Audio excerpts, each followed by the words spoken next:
오늘 말씀은 로마서 1장 5절에서 6절 말씀입니다.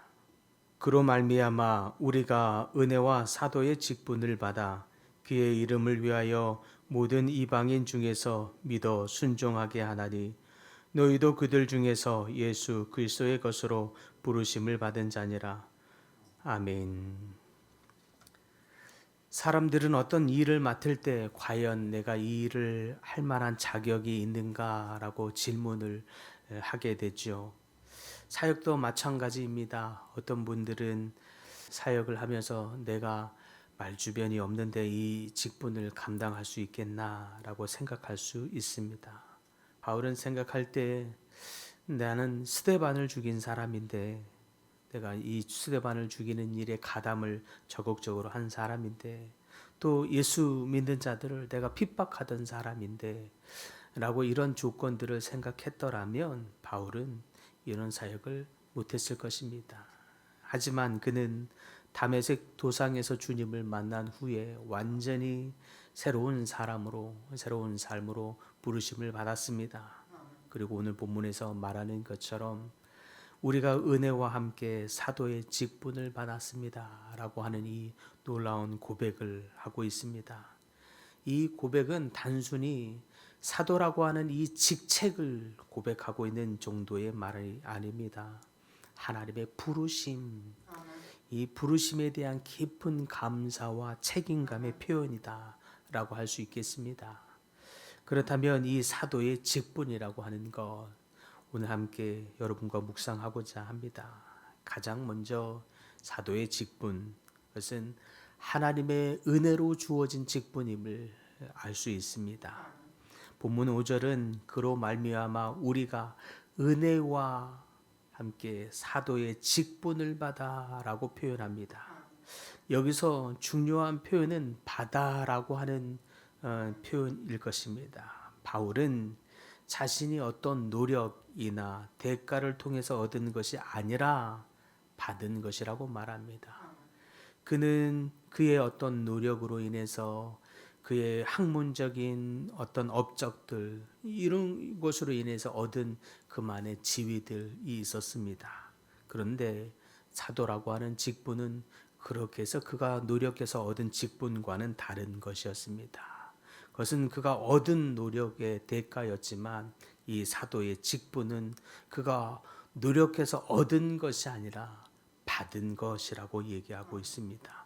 심지어 그 출처도 얘기하는데 예수 그리스도로 말미암아라고 얘기하고 분명히 밝히고 있지요.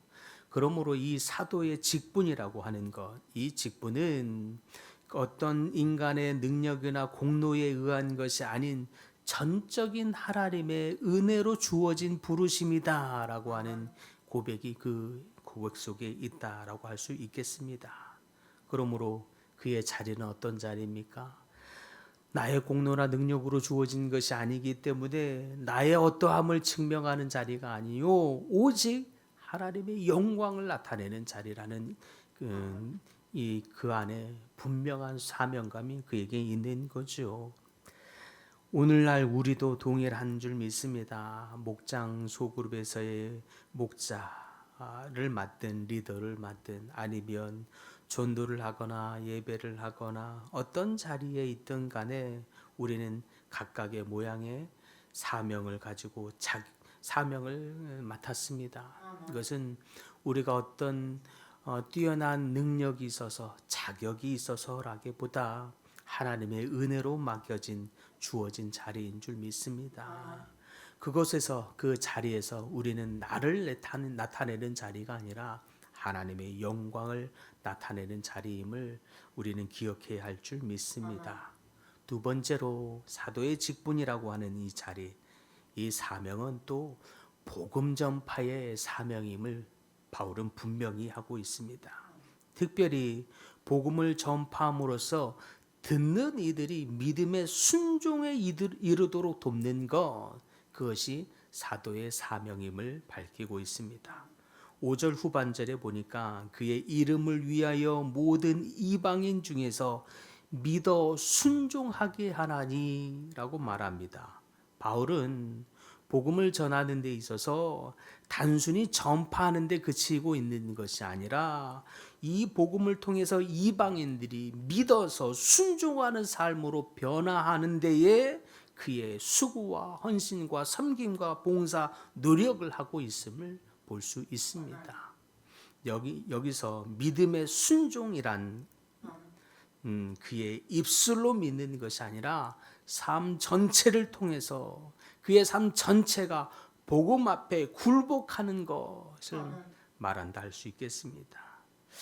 저는 이 말씀을 준비하면서 어제 등록한 우리 새가족 성도의 이야기를 들으면서 참 이게 오버랩이 같이 매치가 되면서 큰 은혜가 있었습니다.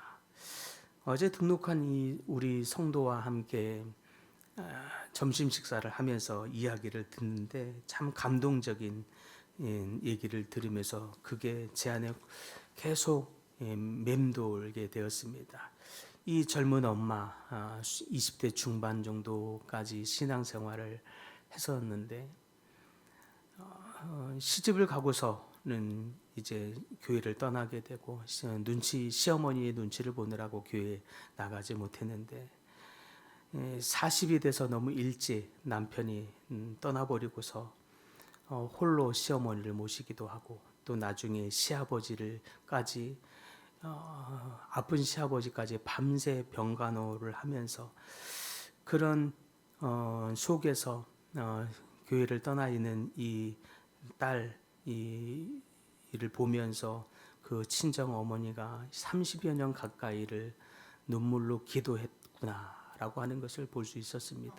그런데 그 친정 어머니는 그 열매를 즉시로 못 보았지만 옆에서 그렇게 30여 년 가까이를 묵묵히 눈물을 흘리며 기도했을 그 어머니의 모습이 그려지는 것 같았습니다. 그런데 또 결정적인 건 이 교회에 오기까지 큰 역할을 한 것 중에 한 역할은 아들이었더라고요. 5학년밖에 되지 않은 이 작은 아들. 이 아들이 할아버지를 병간호하느라고 아빠도 없는데 엄마까지 밤새서 할아버지 곁을 왔다 갔다 하느라고 자기와 함께 잠을 자주지 못하는 이 엄마를 보면서 아이가 정말로 눈물로 진심으로 할아버지 빨리 낫게 해주세요 라고 하는 이 기도하는 이 작은 아들의 모습을 보면서 내가 교회에 나가야겠구나. 내가 나가면 우리 아들이 나가는 저 교회에 나가야겠구나 하고 나온 거예요. 그리고 나왔더니 이 마음 안에, 이 엄마의 마음 안에 뭉클뭉클해졌던 거죠. 그런데 그 아들을 교회에 데리고 온 건 또 그 친구인 거예요. 그 친구를 또 서로가 친하게 해 주려고 노력해 준 그 친구의 우리 집사님.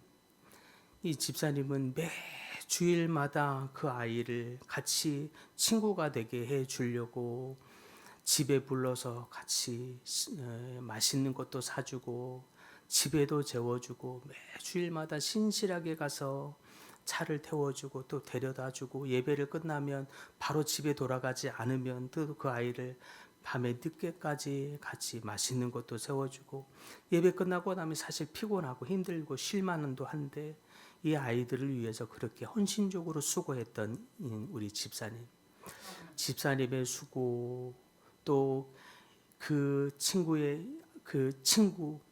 친구가 처음에는 교회 가자 해서 인도했던 이 친구의 노력 이런 노력들이 합해져서 그 아들에게 믿음이 생긴 거예요. 그랬더니 아들이 이 어려울 때가 되면 기도하는 아이가 돼버린 거죠. 그래서 엄마에게 엄마 교회 가면 좋겠어. 엄마가 교회 가면 좋겠어. 이런 이 아들의 이 간곡한 부탁이 그 엄마에게 엄마의 마음을 움직여서 우리 교회까지 오게 한 거죠. 30여 년 가까이 만에 이 교회 문턱을 밟는데 왠지 올 때 뭉클할 울 것 같았다는 거예요. 근데 아니나 다를까 인사하면서 울컥 눈물이 쏟아졌다고 하는 고백을 하면서 창피했어요라고 말하는 이 엄마의 고백이 너무 감동적인 거예요. 오랜만에 30여 년 가까이 마치 집에 돌아온 것 같은 이 고백을 하고 있는 이 엄마의 모습을 보면서 이렇게 한 영혼이 돌아오는데 사도라고 하는 거창한 직분은 받지 못했지만 이 복음의 각각의 작은 역할로서의 사명을 한 사람들, 이 작은 사명이 합해져서 한 영혼을 구원함에 이르도록 이렇게 인도하고 계시는구나. 여러분들도 여러분의 주변에 아직 믿지 않는 자녀들을 위해서, 손자 손녀를 위해서, 또 다른 누군가를 위해서 기도하는 분들도 있을 줄 믿습니다. 여러분의 그 수고가 당장 열매로 맺어지지 않을 수도 있겠습니다. 그러나 그 분명한 것은 그 작은 수고로움이, 그 작은 사명에 대한 헌신과 대가가 반드시 하나하나 작은 사명들이 합해져서 열매 맺는 날이 이렇게 올 줄 믿습니다. 그래서 여러분의 수고가 헛되지 아니한 줄 믿고 끝까지 포기하지 않기를 바랍니다. 끝까지 여러분의 눈물의 수고를 다할 때에 하나님이 그 기도에 응답하시고 열매 맺게 하실 줄 믿습니다. 그것이 사도라고 하는 이 직분, 거창한 직분은 아니지만 이것이 특별한 은혜처럼 여겨질 수 있지만 그 정신만은 지금도 동일하게 이루어지고 있는 줄 믿습니다. 우리는 모두 이와 같이 은혜로 부름을 받은 사람들입니다. 여러 가지 모양으로 복음을 전하는 것, 그것이 우리에게도 주어진 사명입니다. 우리의 작은 섬김을 통해서 잃어버린 영혼들이 주님 앞에 돌아오도록 우리가 말씀 앞에 기꺼이 순종함으로 순종하기 시작할 때 그 영혼들이 돌아오는 그 역사가 있게 될 줄 믿습니다. 하나님이 그 일을 기뻐하실 것입니다. 하나님이 그 일을 기뻐하시고 신령한 복을 받는 여러분 모두가 될 수 있기를 간절히 축복합니다.